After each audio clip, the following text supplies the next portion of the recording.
Hello and welcome to my channel. This is my second video of my new YouTube channel. My name is Bruno. I'm originally from Australia, but I'm living in the Baltic states in the northeast of Europe where we have very cold winters, and I've taken up the challenge to grow tropicals, especially aeroids, in such cold winter climate countries. Today, I'm just going to talk about a few of the Alocasias that I have, and to prove that winter doesn't exactly mean the end of these plants, because they are doing some very interesting things. So bear with me and we'll get to my plants. This is my Alocasia zebrina. In fact, it was the very first Alocasia that I ever bought. And as I mentioned in my first video, all of my plants were purchased in 2022 in October, in November and December. If they're from another period, I'll let you know. But most of what I'm showing you, I've had for 3-4 months. And I bought this particular Alocasia zebrina because there were 2 plants in the pot, big leaves. It was a little bit tattered, but in compensation, there were 2 plants in the pot. I repotted it, as I do with all my plants as soon as they come into my place. And recently, I have been rewarded with this new leaf. It still hasn't hardened up, but of course, being an Alocasia, this leaf is coming in, and over there, I can see that that leaf from the same plant is on the way out. Interesting thing is that there's 2 leaves on this Alocasia that are facing up. That's where one of the skylights is, so it gets some bright indirect light from above. These other leaves are all facing to the left, where my grow lights are. I've actually moved the stems back a little bit, giving a clear path for the new leaf to come out. So that's my zebrina. My next plant, that's an Alocasia, is this one. This is a Portodora low rider. It's a dwarf Portodora. Grows really well. It has 1, 2, 3, 4, 5. It has 6 leaves, and they're all new leaves since October. I've only lost, I think, 2 of the original leaves this plant had. And there is leaf number 7 coming out. Growing very well. Growing extremely well. My other Alocasia is this monstrous thing. This is Alocasia cucullata, sometimes known as the Buddha palm or Buddha hand Alocasia. Once again, I bought this particular plant because there are 2 plants in the pot. So it's like 2 for 1. And I've noticed that here there's a new growth point from the rhizome or stem. This plant is an extremely fast grower. It's given me 6 new leaves. 1, 2 of the original leaves are left, and it's also started to send out leaf number 7. But leaf number 5 and 6 came out last week in their full glory. Here is my Alocasia stingray. Cute. And it's lost, I think, 1 leaf since I've had it. I can see that there's another one yellowing here, which is probably going to go on the way out because it's given me 3 new leaves. And it has a very good root system. I bought it as a tiny little baby plant, and it's growing extremely well. And here is my mystery plant. It's actually starting to wake up. It's been dormant for the last couple of months.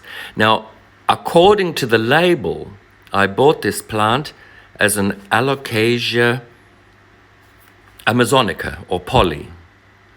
But I have my doubts.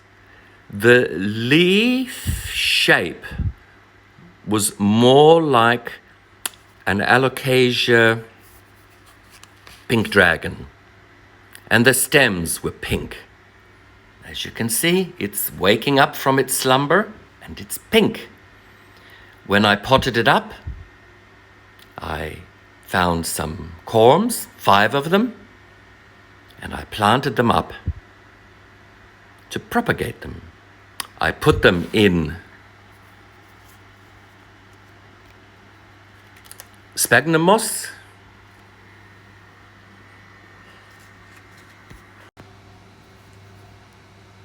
as I said, I put them in sphagnum moss.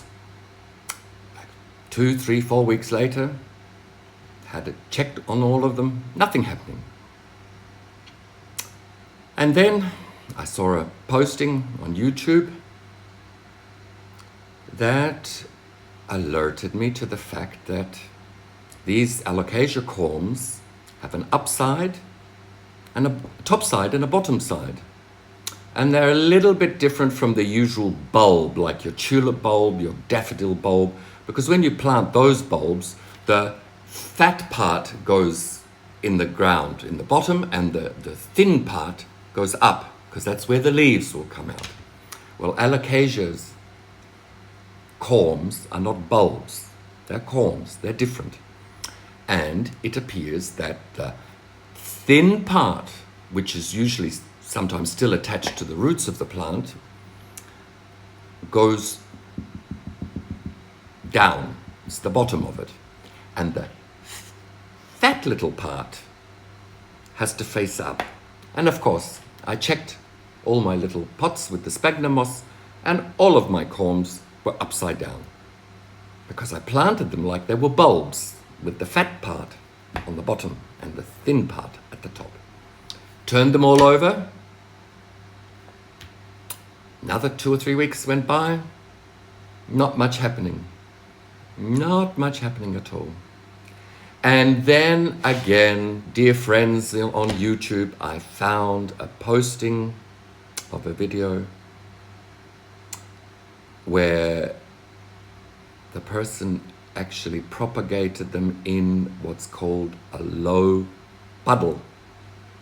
Fine. I thought, give it that a try. So I got my little clear lunchbox, put a little bit of water in the bottom, scattered the 5 corms in them, put the lid on them, and put them under the grow light. And my goodness, within a week, they were producing roots. Within 2 weeks, the little growth points started expanding. And now I have 5 little Alocasia pink dragons, I presume. Here's little one of them. Look, beautiful. And I have 5 of them. And as you can see, very pink petioles. So, as I said, the leaves on the mature plant were very different from Alocasia poly or Amazonica. And what I did is I transferred them from the peat moss into this little like pseudo lacquer. It's like heated up baked clay pebbles. And they are growing extremely well. I have 5 of them, they're doing well. 2 of them I've actually put into this glass jar to use as a mini greenhouse. Where did I get this jar? I found it next to our rubbish bins, next to the glass recycling bin. And I thought, well, it's not broken, it's not damaged. Not quite sure if it's a vase. It might actually be a storage jar which had some sort of lid for pasta, and maybe the lid broke. Well, hooray for my neighbors for not actually throwing this huge glass container in the actual glass recycling bin for collection, but they put it next to the bin. Of use to me. I just cover it with cling foil, and I have 2 of my baby Alocasias in here, which I hope are pink dragons. The other 3 are in a little propagation hothouse, which I usually use for sprouting tomato seeds. And they're doing extremely well. So that's it for my alocasias. Even in winter, I can propagate the alocasia corms.